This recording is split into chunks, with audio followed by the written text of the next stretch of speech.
All right. So I'm here to talk about no hard feelings. And the thing about no hard feelings was, I gotta be honest. I went into this movie with very low expectations, and I, it was okay. I don't know what else to tell you, man. But tonight we're going to be talking about no hard feelings. We're going to be talking a little bit of righteous gemstones. We're going to be talking just a little bit of secret invasion. If you can't tell from our little banner that we have here, since you can probably tell we got John J Law's bum here from the movie itself, No Hard Feelings, up first as our first avatar. That is where we are starting. And if you are, you know, listening to this in any kind of free capacity, enjoying yourself, then please have a drink with me as we embark on this journey, as I tell you about no hard feelings, so that maybe you don't have to endure it if you're really that adverse to it.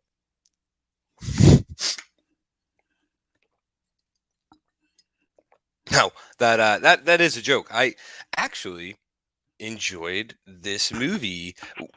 I say enjoy in the context that this movie is coming out in 2023, where there are literally no good comedy movies that come out anymore.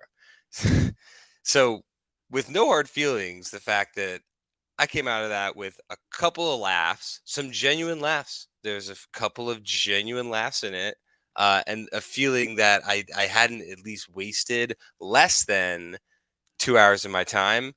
That earned a lot of points in this movie's books, in my opinion, to be quite frank. It one, why can't most comedy movies keep it underneath 2 hours is just beyond me. Unless you're like embarking in something epic like the Blues Brothers or something absolutely incredible like that, I don't see the need for the comedy movie to be stretched out to even that 2:15 mark. Save it for the bonus features, people. We get it. And this movie is by no means good or necessarily well made, but again, I did laugh a couple of times right off the bat. First thing to tell you about, and here you go, spoilers abound. And I will say, if you actually are somewhat interested in this movie, just turn this off. Don't listen to it anymore, because I'm going to spoil what I thought was the funniest part of the whole movie. So, you know what? We'll get into it organically, but that was a good way to introduce that spoilers will be getting talked about in this whole experience here. So let me actually move it on over to some of our graphics here as we get into no Hard Feelings, starring Jennifer Lawrence and Andrew Barth Feldman, Percy as Percy and Maddie. And you know what? I want to give Percy some props here. This kid, obviously, you watch the trailer, you just think geek, nerd, dweeb. I'm not gonna like him. This guy was pretty enjoyable in the role. He had a few like chuckle lines. He genuinely he grew on me a little bit as a character because he's a genuine like dweeb, in the truest sense in this movie, like a real geekus. And we're not just like they never really imply that he's like real smart, besides the fact that he's graduating and going to an Ivy League school in the fall. They never really hint that he's particularly like smart though, or like a nerd, even in that useful sense. So this kid's just a total dweeb, and as the movie goes on, he grows on you. It's well written enough that you actually kind of find yourself sort of sitting there like, you know what, I'm starting to like you bit by bit here, Percy. So the thing about No Hard Feelings again is it's not particularly made well, but I laughed a couple of times. I genuinely laughed a couple of times watching this movie. Jennifer Lawrence is the first comedian and star of a comedy movie ever. If you haven't heard that, I think that meme is dead at this point. We could probably put it in. Are people done with that? I'm done with that one at this point, I think. And I'll tell you what, she's not the star anymore, right? Well, she's the star of this, ironically enough, as I say that. But like, you know what I mean? She doesn't have the appeal that, or I guess like the gravity that she had used to have even a couple of years ago, where I felt like I was seeing her in like 2 to 3 movies a year, and like a decent amount of them were bangers, not necessarily even because of her, but they were just like solid movies that you enjoyed, and she was there. And I've never had any major complaints about her besides some of those like unfortunate, like obviously speaks for themselves, like viral clips that have come out about her every now and then, like she's getting on that one reporter's case who like is like English is their second language, like reading like the translation off their phone. She like berated them. That's a misunderstanding. You can kind of understand. My point is I've always kind of enjoyed her, and she's kind of enjoyable in this movie too. And I say kind of, not as like a slight or criticism on her, but I say kind of because that's her character. She's not that likable. She's kind of stuck in a rut. Give credit where credit is due. They really set the movie up, and it's like you've got a protagonist here who's down on their luck. They're in a pretty shitty place in their life. They're not really getting it together, and they go on a little bit of a journey and everything. So yeah, man, Jennifer Lawrence actually kind of decent in the movie, and bringing it to the table here. Here, look, I'll get out of the way so you can really get like the full appreciation. There she is, convincing Percy's parents to let her be the one to bed him. So quick little setup. Again, I'll give this movie credit. It's very simple, and it kind of sticks to the simpleness of it. Jennifer Lawrence is Maddie. She grew up in this small like summer town. They're never super specific, I don't think. It's like New England, it's a beach town. Rich people come in during the summers.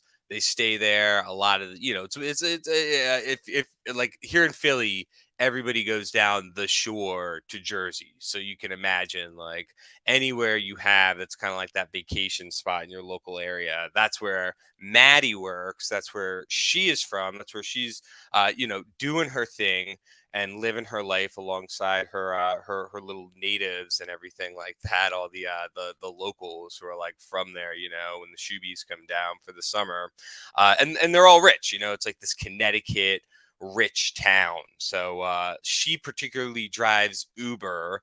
That's kind of the main crux of the plot here. She drives Uber, and we see that she's just kind of living her life. And fast and loose. She's hooking up with people she can't really commit. That's fine. I think definitively she's supposed to be 32 in this movie, and I'm gonna look up really quick how old Jennifer Lawrence actually is. She's 32. There you go. Okay, so she's playing her actual real live in-person age, 32. They mention it at least once in the movie, and obviously it's kind of some of the humor here. She's a little old to be dating this guy and stuff. Imagine if the roles were reversed in this movie. Are you kidding me? You know what? Let's take that second drink while we continue to get into just the nitty gritty of no hard feelings, which I kind of enjoyed. I endorsed it. I'm endorsing it the more of this Jameson that I have. Actually, it is not quite as good as Jen, but Jame will do the trick. All right, so Maddie's one of these locals. She needs her car to drive Uber in the summer. She's also a bartender. I guess that doesn't quite pay the bills, so she needs this car in order to be getting her buck during the summer with Uber. And wouldn't you know it, her car ends up getting like impounded because she hasn't paid her tax. It's very Happy Gilmore of them. She hasn't paid her taxes, so they end up they end up repossessing her car, and she's SOL, man. She's got nothing to do the Uber with. She's stuck with just the bar job, and it's then that she comes up with this brilliant idea to respond to a newspaper ad to socialize this kid Percy. Heavily implied, obviously, that she's supposed to be banging him, bringing him out of his shell. And as you see, she's sitting there with her friend Sarah, who is currently pregnant. She's also kind of one of these local people, and she's her and her husband were actually one of the funnier parts of this movie. Scott MacArthur. I don't have a picture of him other than like the big cast picture here, but Scott MacArthur, man, this dude was actually pretty funny. He's right there, like second to the right. Like he had a few one-liners and stuff like that that like actually like that. Those were the chuckles, you know. So this movie had the chuckles. There's a few times genuinely, like this dude in particular, like had a few lines that were like really good, you know. Like he had like solid delivery and everything like that. Um, and yeah, man. So Maddie needs the car. She's fucking out of car. What's she gonna do about that? You know. Well, I'll tell you what she's gonna do. She's gonna respond to the ad from Percy's parents about taking him out of his shell. Their logic is from the dad here, Laird, played by Matthew Broderick, as you might recognize there. Of you know what what hasn't Matthew Broderick done? Please. I love him in Ferris Bueller's Day Off. That's probably my top pick. But he had a girlfriend back in high school right before he graduated. He was a big geekus like his son.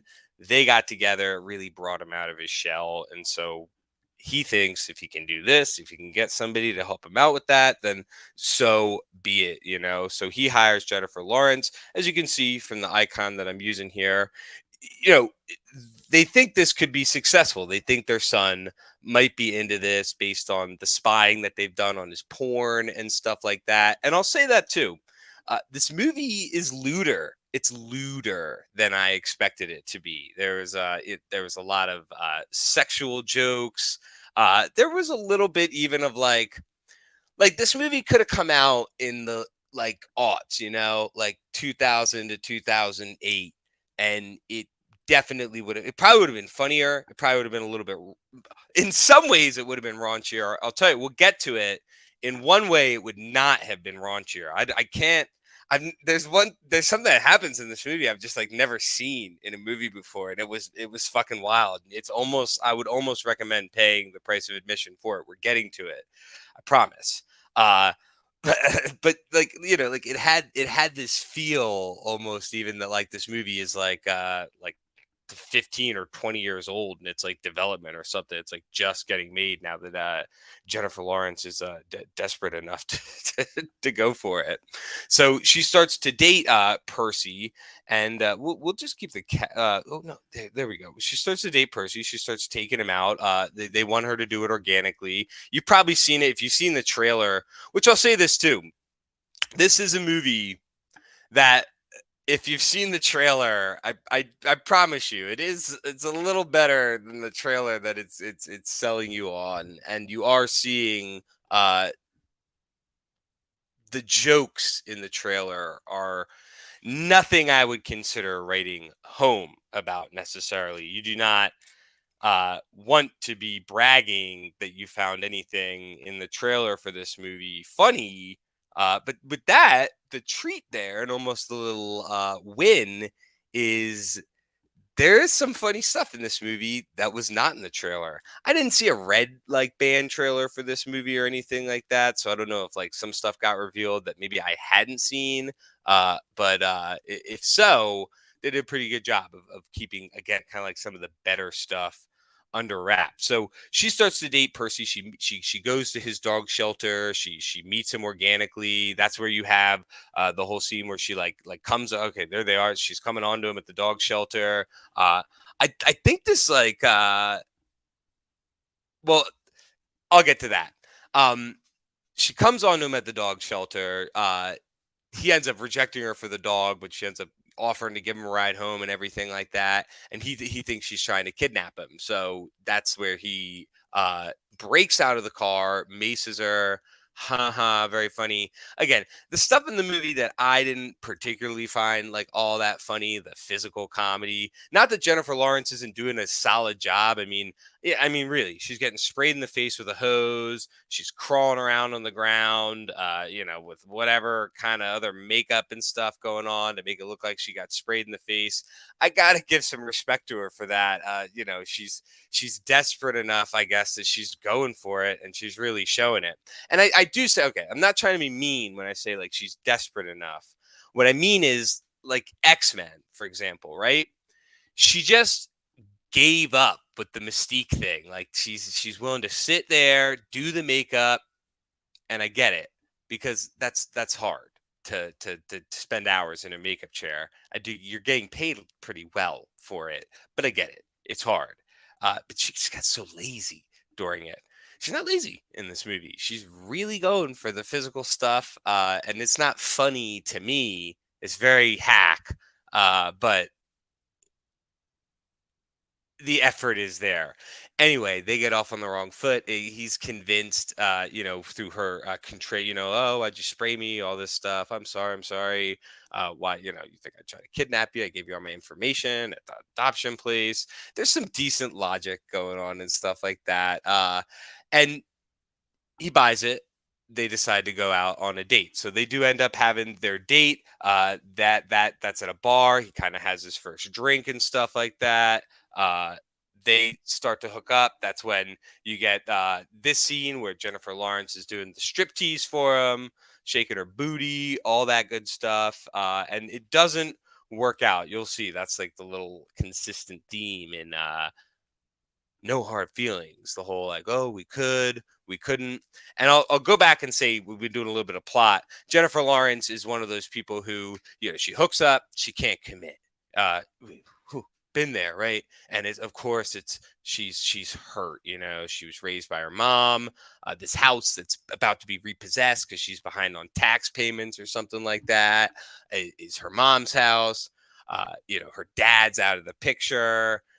So you know she really is dedicated to saving this house, and that's why she's willing to go on this mission to bang Percy. And it's perfect for her because, again, she doesn't get committed too often, so she's like, hey, 19-year-old kid, it's legal, he needs this, his parents are willing to give me a car over it, I can make my Uber buck.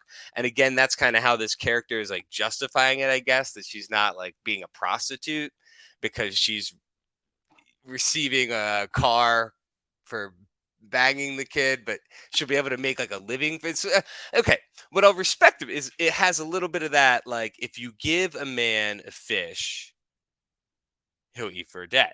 If you give a man a fishing rod or teach him to fish, better yet, with the fishing guy, you might not know what to do.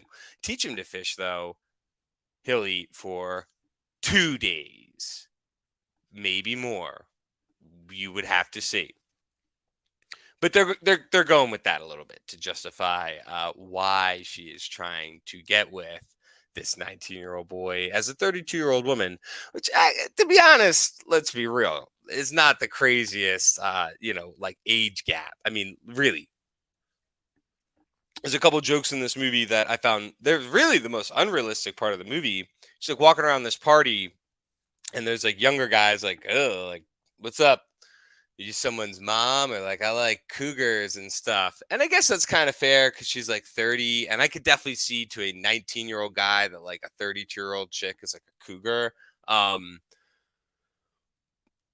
I mean, I just think that like 19 guy, 32 woman, there's going to be very little hesitation from the guy if he's on with the mindset of going out to get that. I just, the movie kind of plays it up like that's like a big deal or something like that. That she's like 32 and that he's 19. Like chicks don't get with their little cabana boys every now and then. You know what I'm saying? A little walking dick with a pulse. So second date, unsuccessful once again. He ends up breaking out in hives, and that's kind of like your first little heartfelt moment. Like, it's a rom-com. At the end of the day, there's a rom-com. I'll say, if your girl's not comfortable with like other women being naked and gets insecure or would be like upset by that, don't take her. But like, if you're a guy and you're like, I need a date, why not? I need a movie to see. Not a bad choice. Wait till it comes out on streaming. Definitely won't be a bad choice to put on at home streaming. This is a pretty solid date movie, man. This is a rom com at the end of the day. So let's qualify this whole description review experience with it's a rom com, people, and it's operating within the realm of rom coms. But within the realm of rom coms, it kind of gave me more of the like meet the Fockers, meet the Fockers. What a piece of shit. All right, we'll talk about that some other time. Meet the Parents. Reminded me a little bit of like Meet the Parents. Reminded me a little bit of like Along Came Polly. There's something about Mary. Even Dumb and Dumber. Rom-coms where there is that aspect of the story. Certainly not with Dumb and Dumber. Not even necessarily with there's something about Mary either. But or Along Came Polly, honestly. But there's that aspect of relationship and all that stuff, and them getting close. Will they? Won't they? All that crap. So anyway, second date does not go particularly well. He ends up breaking out in hives ultimately, but before all that is the best part of the movie. So the reason they're back at her place after the second date, when he breaks out in the hives, they're about to hook up. She's doing this strip dance for him. She decides they're getting a couple drinks. She's going to take him out to go skinny dipping. Of course, great way to flirt. She convinces him to do it. They're naked out there. They're about to hook up. Some drunk kids come by, make fun of them, mess with them. Of course, wouldn't you too? If you were wasted with your friends, you found two naked people out in the ocean, probably, be real, you might mess with them a little bit. They try to steal the clothes. Jennifer Lawrence gets pissed. And I mean, here's the thing. I'll say this. You never know in this day and age, right? With body doubles, is it, here she is breaking in full fury. Is it a body double? Is it just something else entirely that's going on with this? Well, either way, she gets out of the water, butt ass fucking naked, full frontal from Jennifer Lawrence. So take a drink to that. Lots of respect. Drink a little water here. Chase your drinks with some water. Stay hydrated. Lots of respect there. So whether there's like a little bit of CGI trickery going on with this or there's a little bit of body double, I'll say this. I was a young lad when the Jennifer Lawrence scandal happened. I think I was in college. Like, never on my own, ever would I look something that disgusting up. But I must have been at one of these crazy college. It was it was pandemonium at this thing. So we've got her pictures on the projectors at this party. You don't volunteer to look at it. The point is, I've seen Jennifer Lawrence in those pictures. It looked the same way, but 32. It checked out. So she comes running out of the water, buck ass naked. The song "Man Eater" playing, and she beats the shit out of these people. And I swear to God, like it's not like fucking for me anyway. Okay, maybe you'll watch, you get a totally different experience. It's not cringe. Like, it's not like, oh, she's like, these people are wasted. They're acting like asses. She comes out buck ass naked, like full everything, and is like hitting them, like grabs the one dude and suplexes him. And I'll say this. I was laughing really fucking hard at that. Like, I was laughing out loud. My friend who came with me was laughing at that. the 8 other people in the movie theater, I'm not gonna lie, it wasn't a huge movie theater anyway. It's probably like a 50-seater, but like I kid you, like okay, definitely more than 50-seater, but anyway, I kid you not, like no more than like 12 people at this movie. So take that with a grain of salt. What you will. It probably will not necessarily perform super great. But this scene with Jennifer Lawrence fully naked, like attacking these people to Maneater, is worth the price of admission alone. So there you go. The best scene in the whole movie. Like worth watching this movie just for that scene. I'll say I laughed really hard at that scene. And besides that first guy who's giving me some chuckles, this dude, second in from the right here. From there on, the movie really kind of picked up some speed because the dude Percy started to lighten up a little bit after that scene. You started to have a little bit more like kind of like wit and like humor. And honestly, like the rest of the movie kind of carries on. You get like, another date experience. They do like a faux prom because neither of them did the prom. We come to find out that Jennifer Lawrence's dad was like a rich guy who knocked her mom up and then like paid her off to just kind of like not be in the picture. She tried to reach out to him. He he never got the letter. She got it returned to her. So we get her whole can't connect to people. And there's even like a nice little theme with the Maneater thing for sure, the song, and then a Chinese finger trap. He gives her a Chinese finger trap on I think their second date. So like after that first date where they get the drinks, they do the skinny dipping. Jennifer Lawrence goes full frontal. Dude, I'm telling it's really fucking well done. Like, okay, like again, just to go back to that scene, because it's pretty good. We'll take another drink just thinking about it. It's pretty good. Um, it'll make you like Jennifer Lawrence a little bit more if you've had a problem with her in the past. Give her a chance because she went full frontal for this movie, No Hard Feelings. So let's take a drink to that. Good for her. But no, really, it was very funny. This is gonna sound weird, but like for a full frontal scene on the beach with Jennifer Lawrence, it's very tastefully done. Like there's nothing like sexual about it. She's legitimately like pissed off at these people. And again, like this is the thing I kind of liked about her character. She's fucky, she's shitty, she doesn't commit, she's got shit jobs, she's like living a fucking fool's life. She's a bum, like, like she's got nothing going on for her. Um she's fucking trying to fuck a 19-year-old to get a car. They're very unapologetic about that. The movie, in a lot of ways, is very aware of what it's doing, and then at the same time, it's got a little bit of this heart with the whole, Maddie and Percy thing, and them obviously balancing each other out. Right, that's kind of the whole crux of the story here. As they're dating, so they're getting to know each other. As he gives her a Chinese finger trap and teaches, you can't just try to pull away. That part was dumb. That part was dumb and really fucking.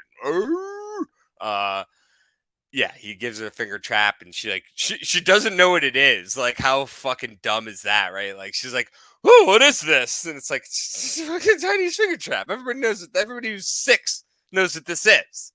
And she tries to pull out of it, and she's like, "Oh, how do I get out of it?" He's like, "You gotta push in to get out."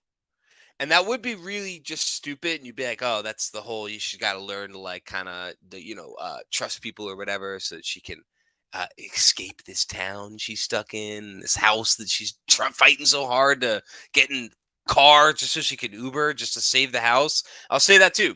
This is a great example in a movie of like the plot is convoluted, but it works. So like her house is going to be repossessed because she can't pay her taxes. Her car was already repossessed because she couldn't pay her taxes. She needs to do something desperate to get the money, to get a car, to get more money, to pay her taxes. It's really convoluted, but it's kind of like a part of her character where like she's being so dumb about this whole situation. She's being so unrealistic and ridiculous about it. She can't just see that, like, she should just come up with another alternative. I'll give the movie credit there that was actually kind of solid. So, you know, it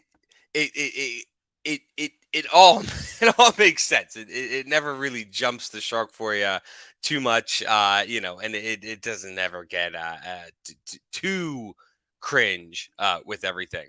So they're going on their dates. Obviously, eventually, yeah, in one of these movies, you could probably imagine he finds out that she's been hired by his parents to be with her. He starts to like her to the point where, he wants to be with her. He's even thinking about skipping out on Princeton to be with her. Definitely not a good idea, but the heart wants what the heart wants, man. What can we say? We got the front and the back here. Don't act like you wouldn't, my friend. And so you can imagine in the end, they have their little heart to heart. There's kind of a confrontation. He finds out. They have their falling out, and then eventually they end up making up. Yeah, man. And so that was that was no hard feelings. I might not have sold it for you on that, but what I can tell you about no hard feelings is that one, kind of funny, actually kind of funny. Jennifer Lawrence, full frontal, going berserker, like full on Wolverine Weapon X mode. And then finally, it's under 2 hours, and it's a pretty solid date movie. I'll also share this. There's this one line. So the movie's full of, some corny moments. Again, it's a romantic comedy. What the hell are you expecting from this movie? A masterpiece. It's worth the price of admission alone for the Jennifer Lawrence full nude beating the shit out of those people to Maneater, man. Um, Oh yeah, and by the way, like the kid Percy, like he's mad at his parents at first. He forgives them. He understands. There's this one scene where he's like going heart to heart. Like Jennifer Lawrence shares how like her dad like isn't in her life and stuff, and that's like what's fucked her up a lot.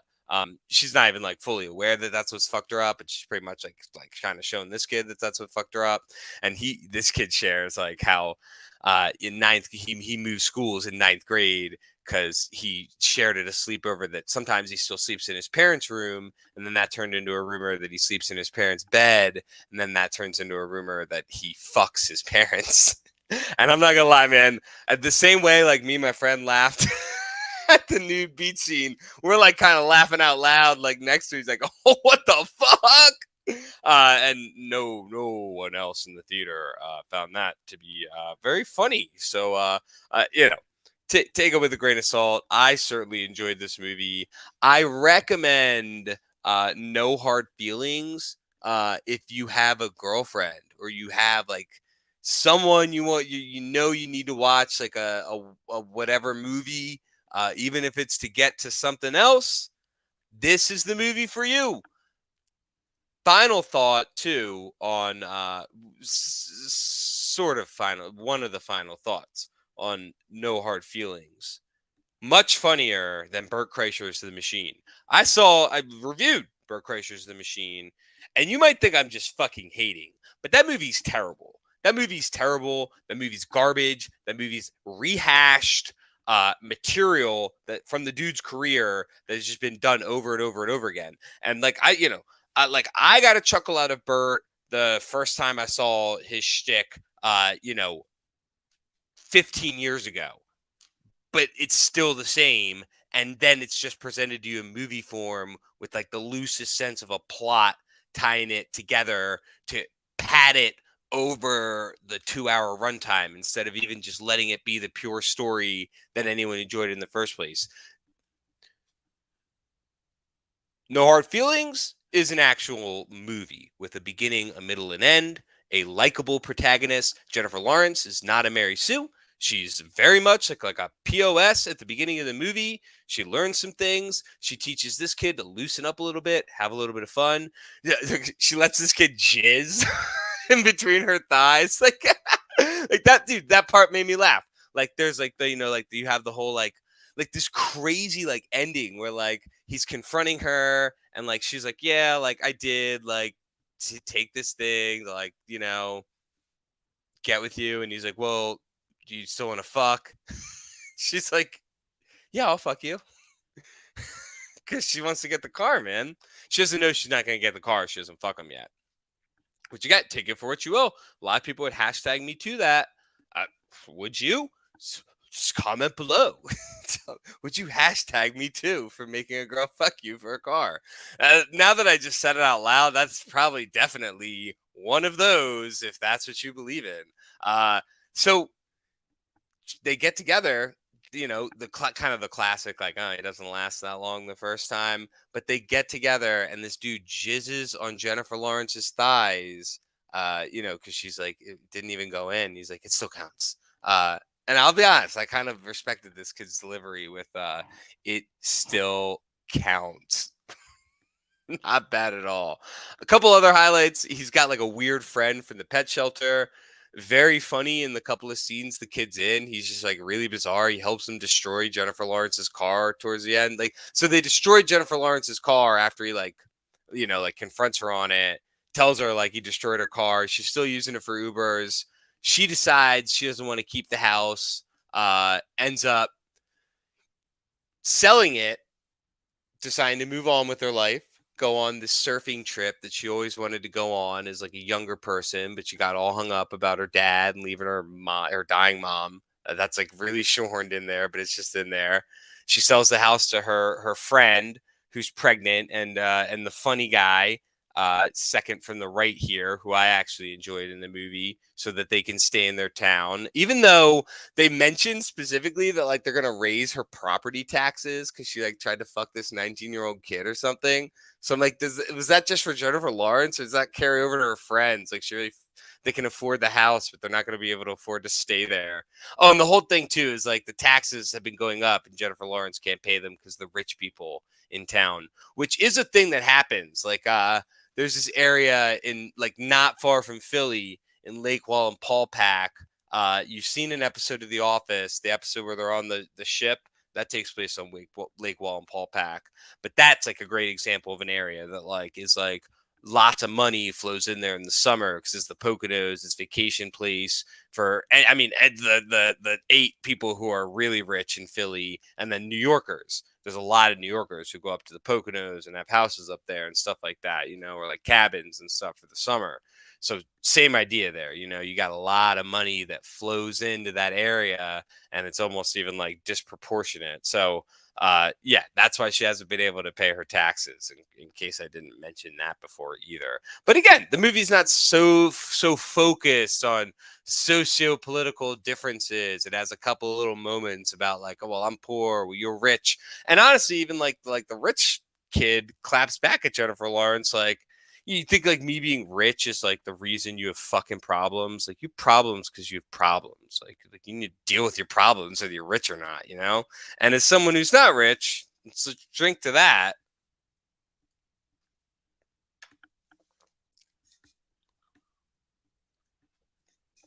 As someone who's not rich, that I can absolutely agree with.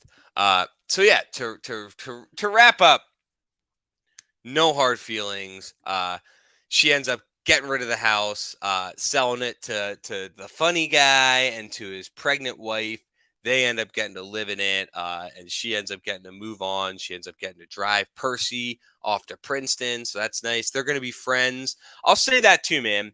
There's not enough movies, and sorry if this, is a little, but there's not enough movies that have the whole like platonic male female friendship ending, man. Where it's like, even if they banged, right? Like, sometimes it's okay for a dude and a chick to end up friends, not after either one of them is married or in a committed relationship.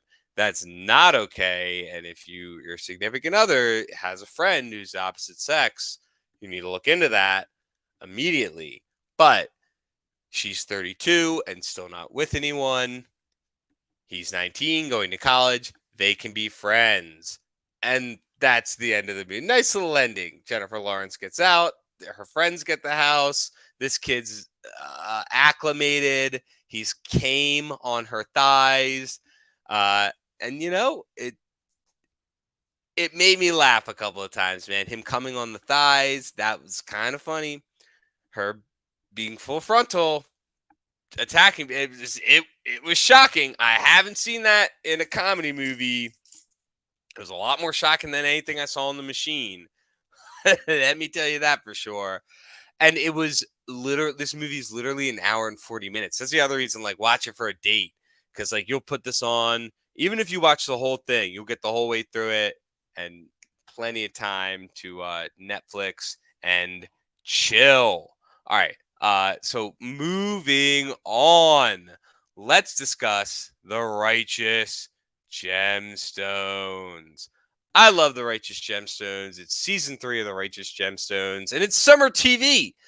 It used to be that there was no new TV in the summer. Does anyone remember that when there was no new TV in the summer? It was just, you were just shit out of luck if you like things on TV. It is nothing but baseball. I love baseball, by the way, but there was nothing but baseball and golf on TV. Well, guess what? Thanks to HBO, we have the Righteous Gemstones.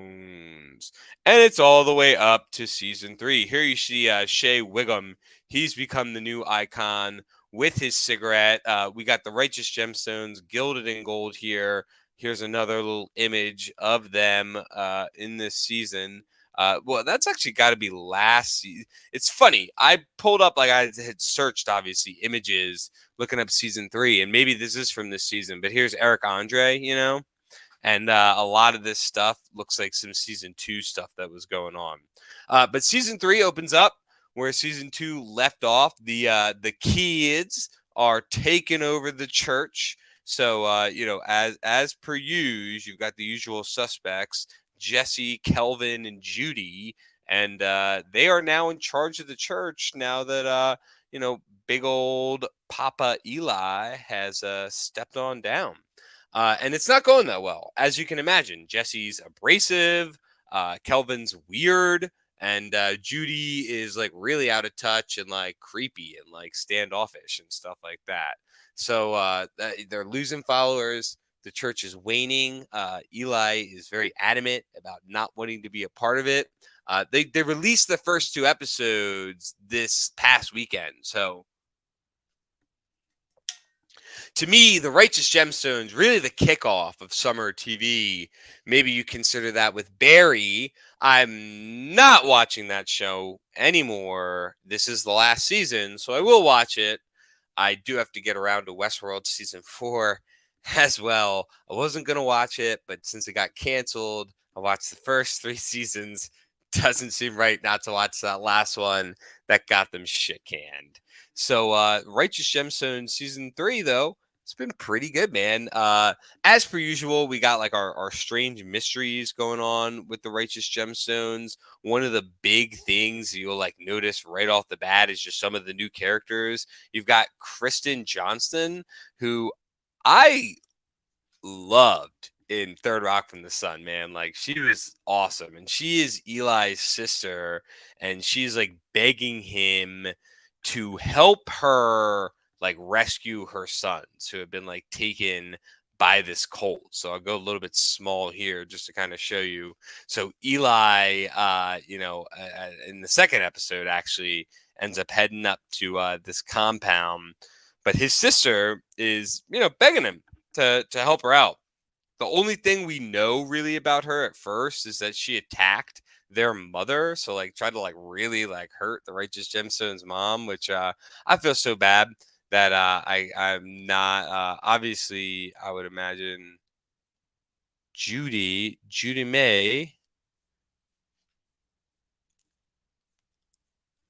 Well, sorry, I cannot remember the mom's name right now on Righteous Gemstones, but she attacks the mom from Righteous Gemstones in the past. So right off the bat, you get this idea that, like, there's this weird falling out. What we can gather is that Eli really pushed for the church to start kind of going commercial and all that kind of stuff. And meanwhile, they weren't all about it, especially his wife and her brother. Her brother, who, by the way, I do have him up here. I know I can find him somewhere. Is that just episode 1? I'll go to the next one then. That should come up.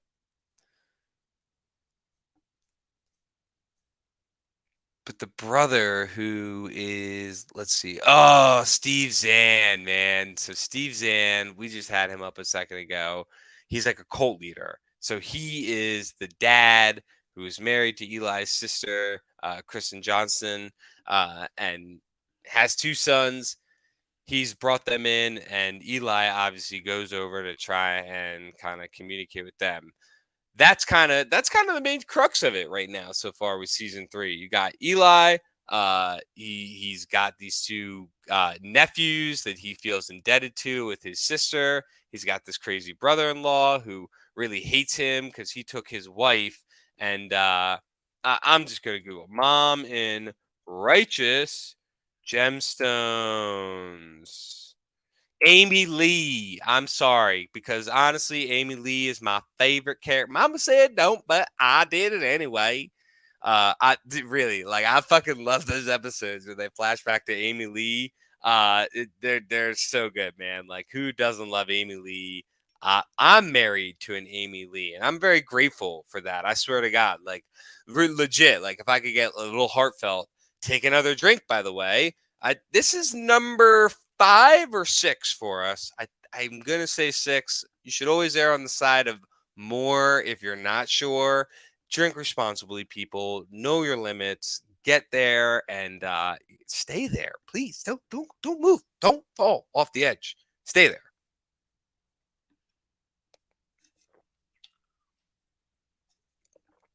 But yes, Amy Lee Gemstone. I'm married to an Amy Lee Gemstone, and she's just absolutely wonderful. You need an Amy Lee Gemstone in your life. But that's the thing, man. Amy was better than Eli. She would have given away faith and love and Jesus Christ on the corners for free, as her brother articulates time and time again. Peter Montgomery, uh, that's Zan, Peter Montgomery here, and we come to find out that obviously Eli pushed for the megachurch. He was very big on all of that, and oh, sorry. Uh, and so there you have this divide. He also went to jail, which he's running a cult now, so we can kind of assume that he's like always run the cults, but we don't exactly know why Zan was in jail and all that stuff. Backing up just a little bit, the previous episode, another big thing that's really kind of like going on with all these characters. Let's see if I have that one here too. I actually don't think I have. Oh yeah, there we go. Oh, not really. It's just more of a zoomed in version of this. So let's move on from that. Uh, what you also have in season 2 is, sorry, because I'm on episode 2 right now. For I know the plans I have for you, episode number 1. Besides the Gemstones, you have the Simpkins, and Stefan Dorff is like the leader of the Simpkins. So they're like the rivals to the Gemstones. You can imagine how you have Jesse, Kelvin, and Trudy here. Judy. See, that would actually even happen in the Righteous Gemstones. Someone disrespecting Judy by calling her Trudy. So you have Judy here, and their counterpoints in this season are what are their names again? The Daniels. So or no, sorry, that's the Simpkins. Yes. The Simpkins have the alternative megachurch. You've got Stephen Dorff. Unfortunately, it's not giving me like the rest of the actors. This is just top cast. That's why. Let's see. No, that's because does that let me go even deeper? All right, yeah, just a little bit. All right, I'm gonna find the rest of the Simpkins for us here. You've got Gogo Lomo David as Craig Simkin. So he's his adopted brother, and obviously like Righteous Gemstones. If you watch the show, if you watch any of Danny McBride and Jody Hill's stuff, you know like they're irreverent, they're funny, they're great. He's their adopted black brother, so like that's just great. Like they've got an adopted brother. And then the other Simkin is let's see here. Let's go Command F, actually. That'll really help us out here. Simp.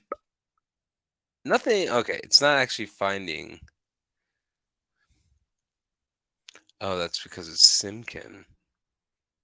Aunt Simkin and Craig Simkin. Well, they're not actually listing the sister here, too, but they have a Judy equivalent in the Simkin family. And so you have the brother, the sister, and then the two brothers and the sister.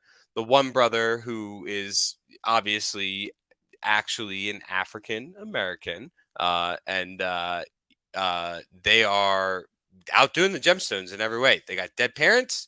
They died in a plane crash.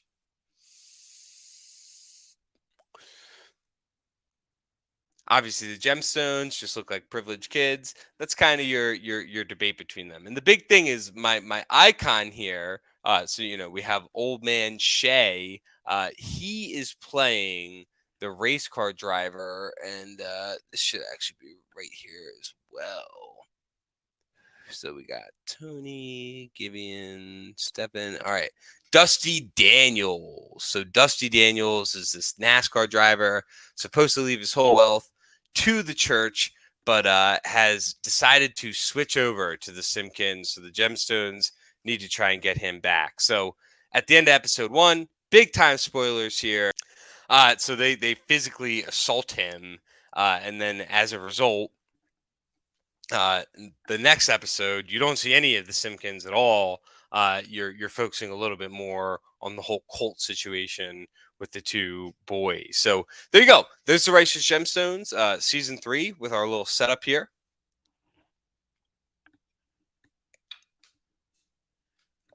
Take a sip.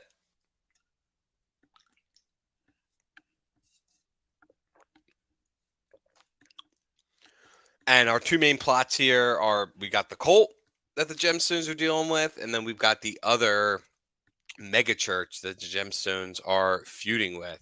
So far, I think it's been pretty good. Episode 2 was like overall a lot better than episode 1, and I'm not sure like who either one was directed or written by or if that affected it at all. But episode 1's not bad. It didn't have that bite that the first 2 seasons have had. And even season 2, which didn't have nearly as strong of an impact on me as season 1, season 3 was even more lackluster. But watch both episodes 100% if you're going to watch the Righteous Gemstones season 3 on like an evening or something like that. Watch them both, get them both in your system so that you actually like have that. Because just stopping at 1, you're going to be a little disappointed. It also ends on a cliffhanger. So I'd be a little surprised to be like, "Oh, what?" And here's my only criticism so far, big time of season 3. That cliffhanger that episode 1 ends on is like dog shit. You open up episode 2 and like there's nothing going on with it. You're like, literally, what the actual fuck? I just witnessed. Come on here, people. So there you go. You've got pretty solid start. On top of that, like there's nothing new. Like Jesse's trying to run the church. Kelvin is just being the little brother in the closet as always. His whole thing, he says the smut busters now. So now he's got a new crew of people. They go into porno shops, they buy all the shit, and they burn it, they get rid of it. And then Judy is cheating on her man. I will find this guy's name for sure. Don't you worry. BJ, Tim Baltz. So Judy is cheating on BJ. She's hooking up with her guitar player. My wife of all, like, she's like sitting there with me watching this. She's like, that's the guy from Broad City who got pegged in the ass by what's her face, the thick one. I was like, yeah, you're right. So yeah, Judy's cheating. The family's in turmoil. Jesse's being a dick. Kelvin's still being in the closet, dealing with his thing. Obviously, Danny McBride's wife, who this actress all the way on the left, right? And I feel bad because I'm forgetting her name right now. And Cassidy Freeman is Amber Gemstone. Amber, which is kind of easy to remember because she's got the red hair. Amber, one of my favorites for sure. Very like she's kind of like a anti-hero, like a bad guy, and like she's a little manipulative. She wants to rule things. But I like Amber, man. I do. I've always liked her since Smallville. I got a big time crush on this lady, so don't even try it with me. She's great in my book. And so then you've got the Gemstones trying to run the church. They're losing things, obviously, to the rival church. They're losing like some big assets in terms of also just the normal seats that they're losing. And then finally, you've got the BJ turmoil. And then on top of that, you've got, Papa Gemstone here, Eli, wondering what the heck he's going to do, not just with the cousins, but if he maybe does need to kind of take back over control of the church, sort of steer it in the right direction and kind of get things back on track. So that's it. We got like one like legitimate cult and one illegitimate cult. And then a big spoiler here is at the end of episode 2, as the cousins and the twins are escaping after Eli and them come to visit, they get raided by the FBI. So a bunch of some people get killed, all this shit. The two cousins make it out and they come back to the Gemstones and they're like, oh, we need help. And of course, Eli's going to take them in because they're his sister's kids. Let's be real, man. Like your nephews show up at your door and people are looking for, barring they didn't do something horrific, turn them in if they did something horrific. But, they joined a cult group. They didn't kill anyone, but the cult was getting together and having weird meetings. And a couple of the cult people fought back against the authorities. They shouldn't have, but they did. And your nephews escaped.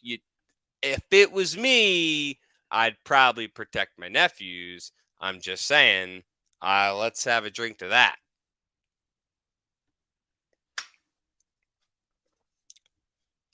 Chase it.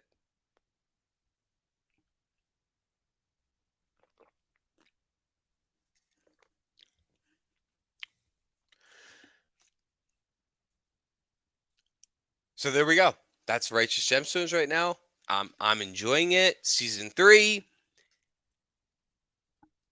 I like where it's going, and I like what I'm looking forward to what we're gonna see. I didn't love Kelvin's story in season 2. Not that it wasn't funny with like the bro hose or whatever, and the like warriors of Christ, but to me, it played on too long. It felt like the kind of storyline that should have been done like halfway through the season. And then maybe they should have included him more in like the Jesse and Eric Andre thing and all that stuff. Here you go. This bullshit promo that like is like season 3. And it's like how all the characters looked in season 2 and like even like several season 2 characters, I mean, obviously you're always continuing get, oh man, Amy Lee and Amy Lee and Miss B Haven. Billy Lee, that's right. Billy Lee. And her brother Billy, man. He hasn't been in this season either yet, but my point is this BS promo that's like showing him and that man too. So I think season 3 has a lot of promise. Again, I didn't necessarily love everywhere where season 2 went. It felt like there was a lot of like stuff like COVID that got in the way, like not to really harp on that, but like really you didn't have as many of the mega church scenes. You had all the characters very disjointed and stuff. So I like that like they've been all together in this scene. And like the end of season 2, where season 2 waned a lot in the beginning for me. Like I'm not gonna lie, like season 2 kind of started. I was like, I liked Eastbound and Down, but I'll be honest, like I like various seasons for different reasons, and I rank them more differently than any other like chronological season ranking I could have for anything else. Like that one is one of the craziest ones for me because it's just so up and down with the quality. Vice Principals, I love, man. And I promise I will make a Vice Principals review. It's one of my favorite shows ever. And it's so good. It's 2 seasons of just fucking like excellence. But then Righteous Gemstones is like 1 season, phenomenal. Season 2 had a rough start, but actually finished really strong. And season 3 has been good too. So that's why we're talking about Righteous Gemstones as my optimistic summer movie, summer TV show. You maybe might want to check this thing out. It's really not that bad. And go check out the previous seasons too if you haven't seen it. But again, you've got Judy, you've got Jesse, Kelvin, and Eli here. They're trying to take over the church. They're not doing a great job of it, and they've got some competition, man. They've got some real cults.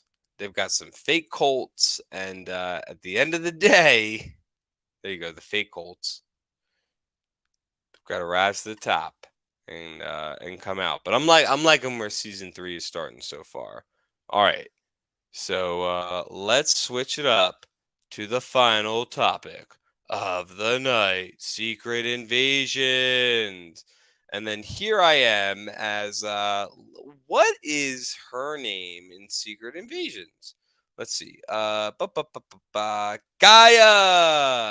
So I'm Gaia here in Captain America, and here's Gaia in the comics on the left. Here's Gaia as Amelia Clark in the middle, and here's Gaia, I guess, again in the comics. And we're talking about Secret Invasion. Now, you might go, monthly reviews. Why have you started with Gaia as Amelia Clark in her comic book forms? Well, I'll tell you, because this Secret Invasion is all about Amelia Clark as Gaia and the scrolls. I wish it was more about the characters that are featured above. This was probably made before this show really came out. But at the end of the day, you just kind of got to roll with it, right?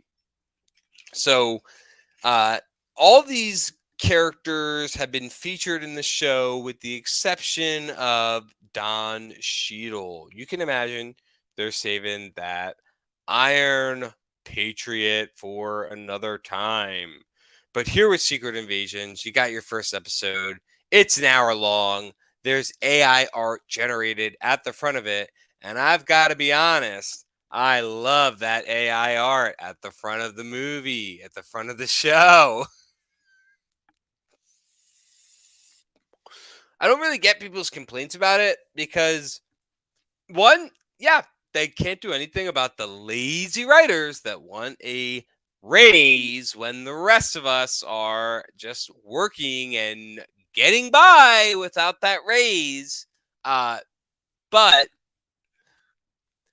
they had to do it. My second point on the AI art intro, well, what the heck are they supposed to do as a real alternative? They don't have anyone to write the title cards. They've got to go with something, and the AI was available. The only thing I'll give it, the show started, and I thought to myself, this is extremely interesting. This is different than anything from Marvel that I've seen before. It's not good, but it's different and a little bit interesting. Is this show going to be almost like X-Files with like the way the like thing is being done? And I think based on what they described to the AI, like it's aliens invade Earth. Someone uncovers the truth. Show the AI went, well, I'll definitely give you something X-Files like. That is for sure with what you got. But as far as the actual show goes itself here, I agree with a lot of what I've just been kind of reading and seeing on social media networks and some various other platforms. Kind of boring in the beginning. Uh,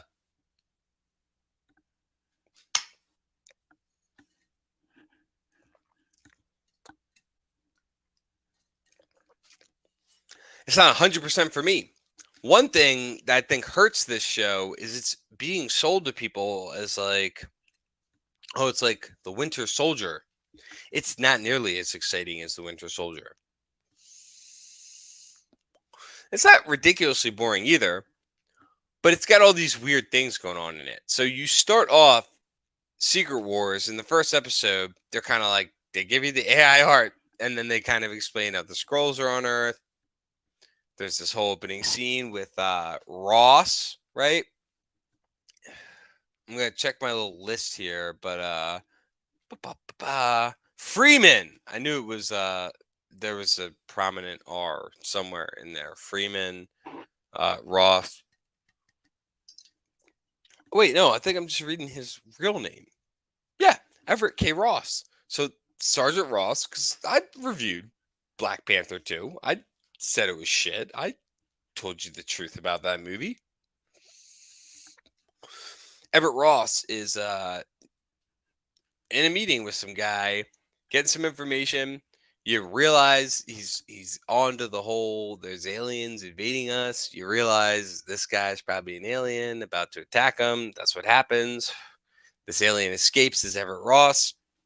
Ends up taking off, falling to his death, and dying. So that's so far what we've seen of him in this movie is just somebody posing as him, and then Maria Hill gets in the car with. Let me find out this guy's Talos. Talos. So Maria Hill gets in the car with Talos. They end up taking off and getting ready for the secret invasion. Nick Fury gets dropped off, and here's the crazy thing, man. So Samuel Jackson goes from looking like he looks in this middle picture to looking like this really quick in the series. And the only thing like I can like make of it is like, oh, there's a snap, there's all this other stuff. But like he got snapped. So shouldn't he even be like younger than other people in this reality? But it's all weird because they're like playing like he's got a bad knee and he's like over the hill. And I'm like, yeah, like I know it's been like 10, maybe 15 years generous since the first Avengers movie, but like you you out of commission? Like when did this happen? Because you seem like you were fine in you know Winter Soldier, which is like 7, 8 years ago. I mean, I know it's 7, 8 years, but like you grew a beard and you became a total invalid. I just don't know. So we got Nick Fury back, and he's wandering the Earth. He's looking for the scrolls. He meets back up with Talos. I'll get myself out of the way here. You got Talos and Gaia, his daughter, and that is from the Captain Marvel movie, actually, I believe, which you don't care, but it's not too bad to include that. The not the movie, just to include the image, because we don't have a lot of Gaia or Talos together at once. We get Amelia Clark, obviously very awesome. You got her in Captain America. You've got her just being great here in the middle, and then you've got her again in the comic books. Let's throw this up. I think if we go any longer than that, that could run us into trouble. But she is Gaia. She's a big character in this. She is running kind of the rebellion. As Samuel Jackson comes back down to Earth, which another thing I'll say real quick about this movie, the show, this show, it's being made on the cheap, man. They're not putting money into this show. They're not showing like special effects, nothing. They don't want it to look bad or anything, I guess, but like they got nothing going on. So Samuel Jackson's dropped off on Earth. He's dealing with this whole scroll situation. Maria's letting him know about it, all that good stuff. And then, as he's going on, he obviously runs back into Talos. They have a nice little heart to heart and all that stuff. They do this thing together, which was weird to me, but it's cultural, so I will respect it and just kind of allow it to just be its own thing. Samuel Jackson and Talos just head to head, man, just giving each other head. So after the head session, Samuel Jackson ends up meeting again, back up with Maria Hill once again uh, at a bar. Uses a very interesting word, has some very interesting dialogue around it. The whole situation was just like very, very confusing. And then Maria explains where the scrolls are most likely going to be attacking next in order to get like the ammunition that they need. Uh, so then they obviously get that ammunition that they need, plan this attack on Unity Day, which I'll admit, I only know Unity Day from Marvel Spider-Man 1, them celebrating Unity Day in New York City. So please tell me if Unity Day is a real thing, in which I will acknowledge it, I will celebrate it, and it's been in multiple movies, so it must be, right? So Unity Day is going on. They end up attacking during Unity Day. There's these crazy cartoonish explosions, look horrific. And here's a big spoiler. Turn it off right now if you don't want spoilers. Going small. Maria Hill dies. She gets shot by a Nick Fury looking scroll. And then he changes from being Nick Fury and she's dead and Nick Fury runs off. And that's our setup, man. Look, it's not a bad setup for a show. Like, Nick Fury doesn't know who to trust. Someone he loves has been killed. There's all kinds of crazy shenanigans going on. He has a background with these scrolls.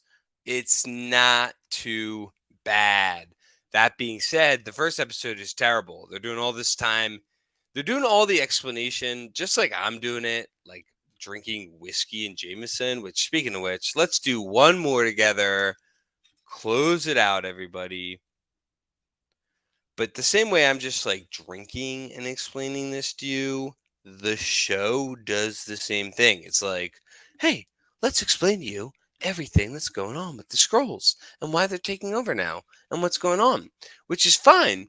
But it's like you got nothing better than just like an actor explaining, and not even like a main character actor like Samuel Jackson or even Maria, but it's kind of just like somebody else. Like, holy fucking shit, man. Like, that feels kind of low. That honestly feels just a little bit low.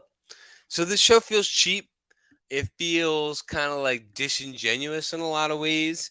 Obviously, you have Samuel Jackson embarrassing himself out there, which, again, I got no opinions on right or left where you should be, but I have never thought it's a brilliant idea for a performer or an actor. Which, take that drink if you haven't already.